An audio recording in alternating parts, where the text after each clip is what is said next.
Bonsoir à tous, voici les titres de votre journal.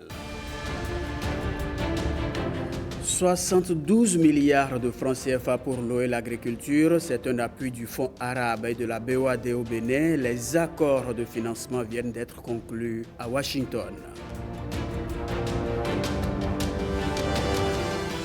Une numérotation téléphonique à 10 chiffres, le processus est acté. La ministre du numérique et de la digitalisation apporte des précisions dans un instant.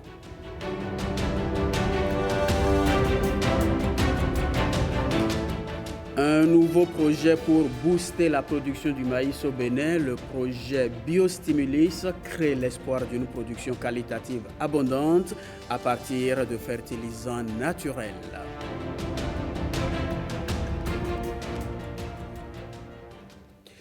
Des financements pour l'eau et l'agriculture au Bénin, ils ont été conclus à Washington entre le Bénin, le Fonds arabe et la BOAD. C'est une enveloppe de 72 milliards de francs CFA pour parachever les chantiers de raccordement en eau potable dans les régions les plus reculées du pays. Voici les détails avec Renoir Capot et Héloïse Winato.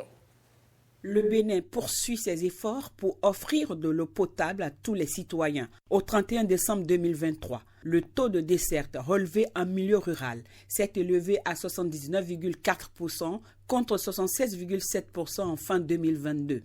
Nombre de projets ont été engagés pour atteindre les objectifs fixés.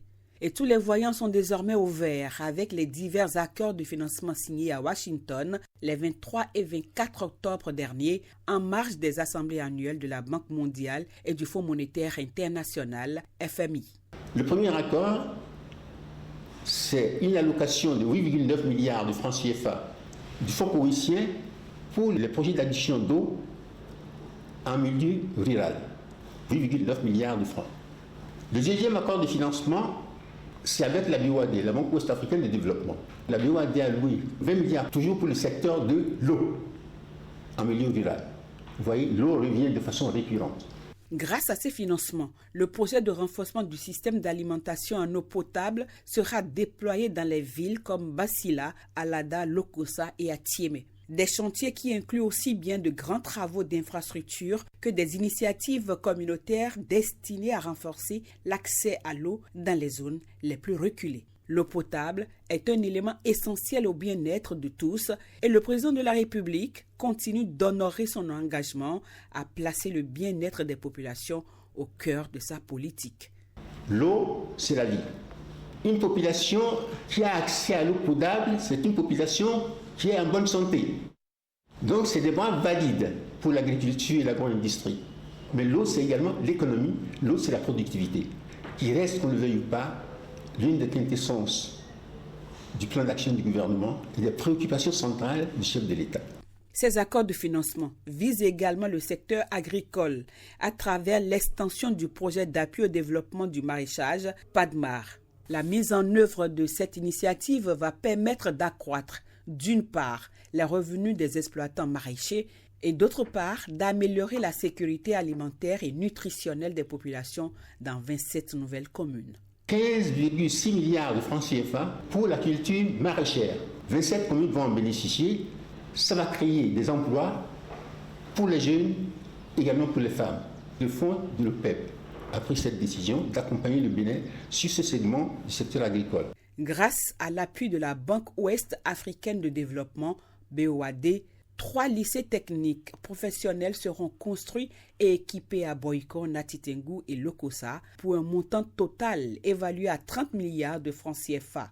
Il est ici question de mettre en place toutes les infrastructures nécessaires pour la formation de véritables exploitants agricoles. La BOAD a alloué 30 milliards pour la reconstruction des lycées techniques et agricoles. Ça fait partie, encore une fois, de la cohérence intersectorielle du programme d'action du gouvernement. Ces accords se situent dans l'épure et dans le droit fil du mandat social du président de la République. Ce sont au total 74 milliards et demi de francs CFA qui seront injectés dans les 3 secteurs ciblés. C'était annoncé, vous l'avez sûrement constaté sur vos téléphones portables depuis ce matin, le Bénin entre dans une nouvelle ère numérique avec une numérotation téléphonique à 10 chiffres. Le nouveau plan ajoute simplement le préfixe 01 aux anciens numéros de téléphone, quel que soit le réseau. La ministre du numérique et de la digitalisation nous livre ici quelques clarifications. Béninoises, Béninois, chers compatriotes, demain 30 novembre 2024, notre pays franchira une nouvelle étape dans le développement des services de communication électronique à travers le changement du plan de numérotation qui passera de 8 à 10 chiffres. Cette évolution s'inscrit dans la vision de modernisation et de développement du numérique du président Patrice Talon et fait suite à la décision du gouvernement de la République d'adopter en sa session du Conseil des ministres du 6 mars 2024 un nouveau plan de numérotation à 10 chiffres. En effet, l'émergence de nouveaux services offerts aux populations, l'introduction des objets et appareils connectés dans tous les secteurs de la vie sociale, l'éclosion des services de communication entre machines accroissent les besoins en ressources en numérotation qui ne peuvent être satisfaits sans une adaptation du plan de numérotation à 8 chiffres en vigueur depuis 2005. Chers compatriotes, le nouveau plan de numérotation sera effectif le 30 novembre 2024 à 0h et toutes les structures compétentes ont œuvré depuis des mois pour l'atteinte de cet objectif. À la veille de cette date qui marquera désormais l'histoire des communications électroniques dans notre pays, je voudrais vous rassurer que toutes les parties prenantes sont mobilisées pour une transition réussie. Pour ce faire, les dispositions sont déjà prises par l'ARCEP Bénin et les opérateurs pour l'accompagnement des abonnés à travers l'information et la sensibilisation, la mise à disposition d'applications gratuites de conversion automatique des répertoires téléphoniques des abonnés. Par ailleurs, afin de permettre à tous les abonnés de s'adapter aux changements d'habitude qu'induira l'entrée en vigueur du nouveau plan de numérotation à 10 chiffres, les dispositions sont également prises aux fins de la coexistence des numéros à 8 et 10 chiffres pendant une période transitoire d'1 mois. Cependant, je nous exhorte tous à mettre à jour nos répertoires dès maintenant. Chers compatriotes, désormais, pour tous nos usages de numéros, il nous faudra faire précéder le numéro habituel du préfixe 01, quel que soit l'opérateur. La migration au plan de numérotation à 10 chiffres est une évolution importante qui requiert l'implication de nous tous. Je vous informe que les services compétents de l'État sont instruits aux fins de l'accompagnement nécessaire pour toutes les facilités dans le cadre du processus de basculement. C'est pour cela que je nous invite à nous y engager avec confiance. Vive le numérique au service du développement. Vive le Bénin. Je vous remercie. Numérique encore avec l'école des métiers du numérique. Elle fait partie de la politique du gouvernement décidée à booster le digital au cœur de tous les secteurs d'activité. Alain Sochoumet et Françoise Issou nous invitent à une immersion au cœur de ce centre de formation. S'il est une révolution que le Bénin ne veut rater, c'est bien celle du numérique. Le pays met en place depuis quelques années des infrastructures et des politiques pour l'explosion du numérique. Au rang de celle-ci, l'école des métiers du numérique. La principale raison pour laquelle l'école a été créée, c'est pour accompagner le gouvernement dans sa vision de pouvoir, déployer de l'Internet haut débit dans tout le pays. Donc c'est pourquoi notre première formation qui nous a été recommandée par le gouvernement est la formation des techniciens en fibre optique. Donc cette formation permet de former des techniciens en fibre optique pour accompagner les différents sociétés qui interviennent dans le domaine des télécommunications à pouvoir disposer d'un vivier de techniciens qualifiés pour les accompagner dans le déploiement de la fibre pour que la qualité des services Internet s'améliore. Depuis un certain nombre d'années, le gouvernement a rendu certains services publics digitaux. La seconde formation que nous avons lancée ici, à savoir le référent digital, nous permet aussi d'accompagner le gouvernement dans cette œuvre. Ici, les formations ne ressemblent en rien au cursus classique. Formateurs et étudiants sont mis dans des conditions optimales pour des résultats probants. Comme vous voyez là, ils sont tous concentrés sur l'ordinateur en train de mettre en place un site web. Ils sont très motivés. Plus on a la main-d'œuvre qui maîtrise comment mettre en place ces différentes plateformes et plus on pourra satisfaire la demande. J'ai choisi l'école des métiers du numérique parce que quand j'ai vu les blocs de compétences qu'il y a dans cette formation, j'ai vu que c'était vraiment une formation complète qui était un peu plus large que par rapport à d'autres formations que les gens se proposent.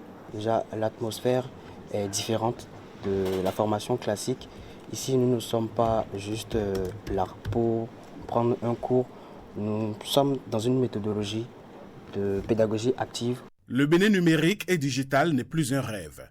La mise en route est effective et tout se met en place pour permettre aux populations de jouir des services en ligne avec des techniciens chevronnés. Le projet Thalas africain à l'international est à l'évaluation. Le deuxième forum consacré à son bilan a rassemblé à Cotonou plusieurs compétences ouest-africaines spécialisées dans la promotion des entreprises et dans l'employabilité des jeunes diplômés. Alexis Segbemo et Arnaud Adadja nous apprennent qu'au terme de l'évaluation, la rencontre a débouché sur des perspectives. Présente à Cotonou à l'invitation de l'Agence nationale pour la promotion de l'emploi, ces différentes délégations partagent ensemble cet instant pour une séance de travail. Offreurs et demandeurs d'emploi évaluent la fiabilité d'un système. En signant la convention de mise en œuvre du projet avec le réseau des organismes de promotion du commerce de l'UEMOA, l'ANPE a noté que le dispositif TAI est un projet innovant de volontariat qui contribue à la mobilité internationale des jeunes et au renforcement de leur parcours professionnel. À la date du 12 novembre 2024, il a été enregistré au niveau de la plateforme TAI au CESAC 879 candidats béninois, 253 candidats burkinabés, 370 candidats de Côte d'Ivoire et 360 candidats sénégalais. Dans le même temps, il ressort que 171 entreprises ont été agréées, dont 106 du Bénin. Comportant ces critères spécifiques d'éligibilité, le projet Talent africain à l'international, TAI, réunissant le Bénin, le Burkina Faso, la Côte d'Ivoire et le Sénégal, facilite l'échange périodique de compétences et la promotion de leurs entreprises. Lorsque nous avons commencé à travailler sur le dossier, s'est posé le sujet du financement de l'activité. Et j'avais fait une note à l'époque au président de la République, grâce à M. Akindé, et qui avait donné son autorisation, son OK, pour que ça soit engagé et que le Bénin y prenne une part très importante dans le financement de cette activité. Je voudrais vraiment rendre hommage au chef de l'État parce que c'est grâce à lui que nous avons cette performance aujourd'hui. Le système TAI, destiné prioritairement aux demandeurs d'emploi, est certainement un bel exemple d'intégration dans l'espace économique UEMOA. Et pour boucler le volet entrepreneuriat de ce journal, retenez que Cotonou a abrité les journées de l'écosystème entrepreneurial. C'était du 25 au 27 novembre 2024. La rencontre vise à promouvoir une interaction des acteurs et cela au bénéfice d'une économie prospère. Ramatou Lawani et Alexandra Djotan de retour de la clôture de ces journées. C'est 3 jours d'intenses activités. Les dernières 48 heures du mois de l'entrepreneuriat ont été consacrées à la rencontre des entrepreneurs de l'économie sociale et solidaire.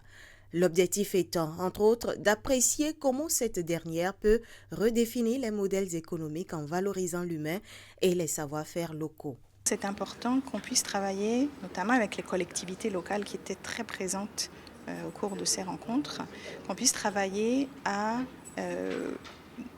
promouvoir cette économie sociale et solidaire. J'ai été conviée par Sens Benec pour partager un peu l'expérience de la ville de Dakar dans le domaine de l'accompagnement, de la formation des entrepreneurs de l'économie sociale et solidaire.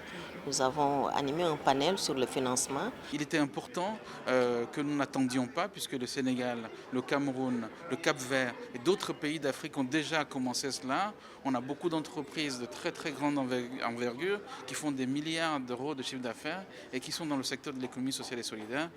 Vient la plénière de clôture, cérémonie qui boucle toute une série d'ateliers et d'événements consacrés à l'entrepreneuriat. La création de l'ADPME pour en faire un guichet unique pour les entreprises. Des services non financiers comme des services financiers a été au cœur justement de ce que nous voulons faire pour que les entrepreneurs béninois ou même étrangers qui viennent au Bénin sentent que cette terre, le Bénin, est une terre d'opportunité pour ceux qui veulent entreprendre. Toutes les réformes qui ont été faites ont été des réformes en soutien au développement de l'entreprise. Moi-même, depuis quelques mois, depuis 6 mois maintenant, je fais le tour du Bénin pour parler aux jeunes Béninois et leur dire l'importance de l'entreprise. Pour que les Béninois qui ont envie d'entreprendre, mais que surtout les jeunes sachent que l'entrepreneuriat est la voie royale pour créer ou pour avoir un emploi. Les jeunes sont appelés à entreprendre en ayant une vision précise, apporter des solutions qui répondent à des défis sociétaux et environnementaux. Dialogue entre juges de la Cour constitutionnelle et juges de la légalité, c'est le thème d'un séminaire organisé par la Cour constitutionnelle pour instaurer un dialogue périodique entre institutions. La finalité est de créer une convergence des décisions sur des questions relatives aux droits de l'homme. Les travaux se sont déroulés à Grand Popo où nous retrouvons Samirat Chabimane. Il ne doit y avoir... Ce séminaire de 2 jours a permis aux juges de différents niveaux de justice de partager leurs expériences, de clarifier leurs rôles respectifs et de trouver des solutions communes aux défis juridiques contemporains. Le dialogue des juges apparaît comme une forme nouvelle de communication entre les juridictions. Il décrit des interactions et échanges entre différentes juridictions. Celles-ci, de façon souvent informelle, dialoguent pour élaborer des jurisprudences tenant compte les unes des autres pour établir une relation harmonieuse et éviter les conflits. Le dialogue repose sur ce qu'on a appelé une déférence réciproque, qui permet l'existence d'une interaction libre et vivante entre les tribunaux. Cependant, cette interaction cherche également à respecter les différences entre les tribunaux en reconnaissant les règles particulières applicables dans la juridiction d'un tribunal donné, les différents domaines de compétences définis par le droit national et les identités culturelles uniques. Ils ont également abordé les questions des droits de l'homme, surtout des détentions parfois anormalement longues dont la Cour constitutionnelle est souvent saisie. Aucune solution légale n'est-elle envisageable pour prévenir la garde à vue et la détention provisoire abusive? Est-ce que les prisonniers doivent rester là et toujours saisir la Cour constitutionnelle? On m'a oublié depuis 15 ans en prison, sans jugement. Je suis en détention préventive depuis 7 ans. Et mon dossier est oublié, on ne m'appelle pas. Ne peut-on pas trouver d'autres solutions? Des communications sur le dialogue entre juges de la Cour constitutionnelle et juges de la légalité ont édifié les participants. Après ce reportage de Gilles Dansou, intéressons-nous maintenant à une nouvelle méthode qui fait son apparition dans la gestion des conflits. Elle a été au cœur d'un atelier de formation à Cotonou. Découvrons cette approche avec Alain Sochoumé et François Zissou. Prévenir les conflits et instaurer le dialogue par une nouvelle approche dénommée Tostan. C'est l'objectif de cette formation à laquelle ont assisté des élus locaux et autres responsables. Ici, on compte partager notre approche, méthodologie et modèle avec les partenaires qui se trouvent déjà au Bénin, qui sont bien installés, et les accompagner dans l'application des principes et aspects clés de notre modèle. Et on compte aussi à générer des évidences qui montrent que ce modèle peut être adapté aux contextes différents, comme le Bénin, et aux réalités différentes où se trouvent des différents types de conflits et violences pour pouvoir générer les mêmes résultats qu'on trouve dans d'autres pays de l'Afrique de l'Ouest. À l'issue de cette formation, les participants désormais aguerris comptent bien partager cette expérience avec leurs pairs pour la paix et la culture de la non-violence dans leurs communautés respectives. C'est une approche qui permet de travailler avec les communautés à la base, de les aider à découvrir leurs potentialités, de prioriser leurs besoins, de pouvoir rechercher des approches de solutions. Là, l'approche Tostan implique la communauté à la base, à la résolution de ces problèmes. Nous sommes sûrs que lorsque ce programme va être mis en œuvre au Bénin, les communautés pourront vraiment bénéficier et surtout en profiter pour leur propre bien-être. Nous avons déjà pris l'engagement de faire la restitution des acquis de cet atelier à nos élus. Au niveau de la communauté, travailler à ce que la communauté puisse s'approprier de l'approche Tostan pour leur propre bien-être. Avec l'approche Tostan, les communautés expérimentent un nouvel outil de vivre ensemble dans la non-violence. Des organisations de la société civile, des jeunes et des femmes engagées dans le développement durable au Bénin, il est organisé par le Roi Gelf Bénin. C'est un réseau ouest-africain qui regroupe des jeunes femmes leaders du Bénin. L'objectif est d'évaluer l'impact de leurs actions. Génial Afouda Mosia Agoka et Jules Akoykou étaient à la cérémonie d'ouverture. Premier salon des organisations de la société civile de jeunes et des femmes impliquées dans le développement durable du Bénin. Un creuset d'échanges sur leurs expériences, mais aussi les défis à relever. Imaginez un taxi bondé sur la route entre Lokossa et Grand Popo. Des activistes serrés les uns contre les autres, partageant leur histoire, leurs défis, leurs rires. C'est dans ce taxi, entre deux chaos et trois éclats de rire, que l'idée de ce salon est née. C'est là qu'on a réalisé que nous avons besoin de nous créer un espace pour célébrer nos victoires, aussi petites soient-elles.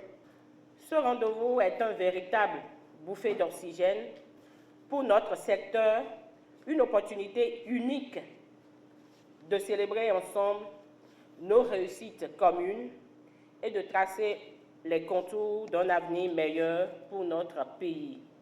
Cet événement témoigne de la vitalité et du dynamisme de la société civile béninoise, particulièrement de ces jeunes et de ces femmes. Le Royaume de Pays-Bas est fier de contribuer à la réalisation de cet événement à travers le programme Right Here, Right Now 2. Notre engagement n'est pas fruit du hasard. Il s'inscrit dans une longue tradition de partenariat avec le Bénin. La rencontre réunit 40 organisations venues de 8 départements du Bénin. Les activités vont durer 3 jours. Grande conférence sur le peuplement de l'espace du Dahomey, c'est une initiative de l'Académie nationale des sciences, arts et lettres du Bénin. Plusieurs thèmes ont été abordés par les conférenciers hier à Cotonou. Génial Afouda Mosia Agoka et Simon Villon. Retracer l'histoire du peuplement du Dahomey, voilà la quintessence de cette rencontre. Elle s'inscrit dans le programme Grande Conférence pilotée par l'Ansalbe. Le peuplement est un concept clé pour comprendre l'évolution des sociétés humaines et leur interaction avec le territoire qu'elles occupent. Inscrire le peuplement dans les débats actuels permet de retracer les mouvements de population et comprendre comment les interactions entre les différents groupes humains ont façonné nos cultures et nos sociétés. Chacun cherche à se redéfinir et à écrire ou réécrire son histoire. Donc c'est une rencontre très importante que nous sommes en train de faire en ce moment-ci, dans notre vision, notre ambition de maîtriser un peu plus l'histoire de notre pays. Or, pour maîtriser l'histoire, il faut se demander d'abord d'où nous venons. Migration historique, multiculturalisme ou encore plurilinguisme au Dahomey Bénin d'hier à aujourd'hui, ce sont là les thématiques développées au cours de cette conférence. On a fait venir des sachants ou même des savants, des historiens, des archéologues qui vont nous faire découvrir ou redécouvrir comment nous nous sommes retrouvés tous ensemble, d'où venaient nos ancêtres, pour qu'ensemble aujourd'hui, on forme cet espace Bénin. À terme, ces assises vont contribuer à l'écriture de l'histoire du Bénin afin de poser les bases d'une identité nationale. Retour dans le présent après ce rappel historique. Bientôt un projet pour booster la production du maïs au Bénin, le projet Biostimulus. Avant le déploiement de ces activités, les acteurs se sont retrouvés en atelier pour procéder au lancement. Alain Sochoumé et Jules Akoyikou pour le point. Le maïs occupe une place importante dans notre alimentation. Sa production souffre de plus en plus pour cause de dégradation des terres agricoles. L'urgence de trouver des solutions et de maximiser la production de ce céréale se fait sentir. Le Bénin, à l'instar des pays de l'Afrique, est confronté à une baisse de fertilité des terres cultivables dont la principale cause est la faible activité microbienne dans les sols. Pour y remédier, les agriculteurs utilisent des engrais minéraux et des matières organiques, résidus de végétaux et d'animaux. Et cette nécessité d'apport pour l'amélioration de la fertilité du sol ne se fait pas sans conséquence. Et je pense que cet atelier est la bienvenue et nous permet de recourir à des technologies intégrant des micro-organismes en vue d'assurer une durabilité des sols. Le projet biostimulant permettra aux pays concernés d'appliquer des politiques d'intensification des vivriers en général et du maïs en particulier. Ceci passe par l'apport de substances naturelles aux engrais actuellement utilisés pour une production à grande échelle. La culture du maïs est soumise à des contraintes biotiques, abiotiques et socio-économiques, limitant la productivité et la compétitivité de la filière. Et face à ces contraintes, la recherche agricole a développé plusieurs variétés améliorées et inscrites au catalogue béninois des espèces et variétés végétales. 3 pays sont principalement concernés par ce projet: le Bénin, le Burkina Faso et la Côte d'Ivoire.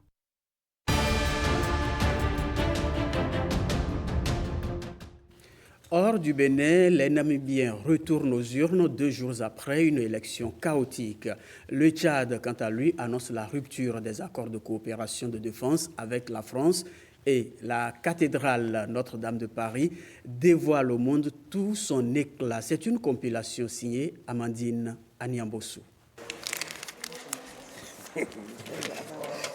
Les Namibiens retournent aux urnes 2 jours après une élection chaotique, entachée de problèmes logistiques et techniques. Face aux critiques des électeurs et des partis, la commission électorale a prolongé le scrutin jusqu'au 30 novembre. Les partis d'opposition ont quant à eux demandé l'arrêt du processus électoral.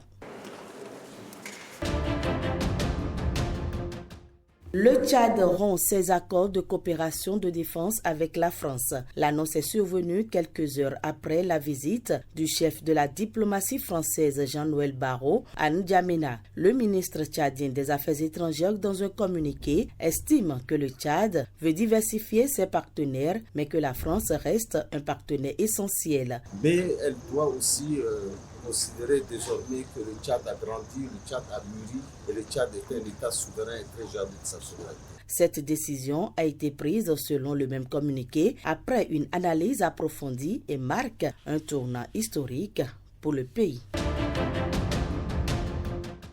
De la France entière. Il vient de la France entière. On a eu beaucoup de donateurs qui nous ont donné des chaînes. La cathédrale Notre-Dame de Paris dévoile au monde son éclat retrouvé 5 ans après l'incendie dévastateur d'avril 2019. Le président français Emmanuel Macron, lors d'une ultime visite du chantier ce vendredi, prédit un choc d'espérance lors de la réouverture de Notre-Dame les 7 et 8 décembre prochains. Vous toutes et tous qui êtes là aujourd'hui avez œuvré.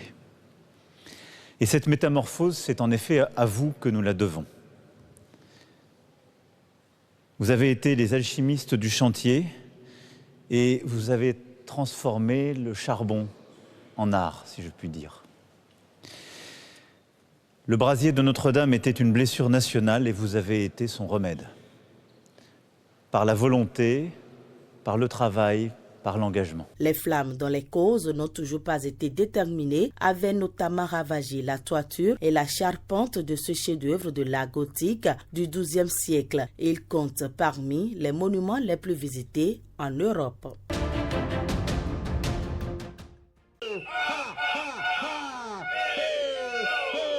À Rome, des milliers de grévistes manifestent pour le pouvoir d'achat. Ils demandent au gouvernement ultra-conservateur de Giorgia Meloni la modification du projet de budget 2025, largement considéré comme inadapté pour résoudre les problèmes du pays. Les travailleurs réclament une revalorisation des salaires et de retraites, le financement de la santé, de l'éducation, des services publics et des politiques industrielles.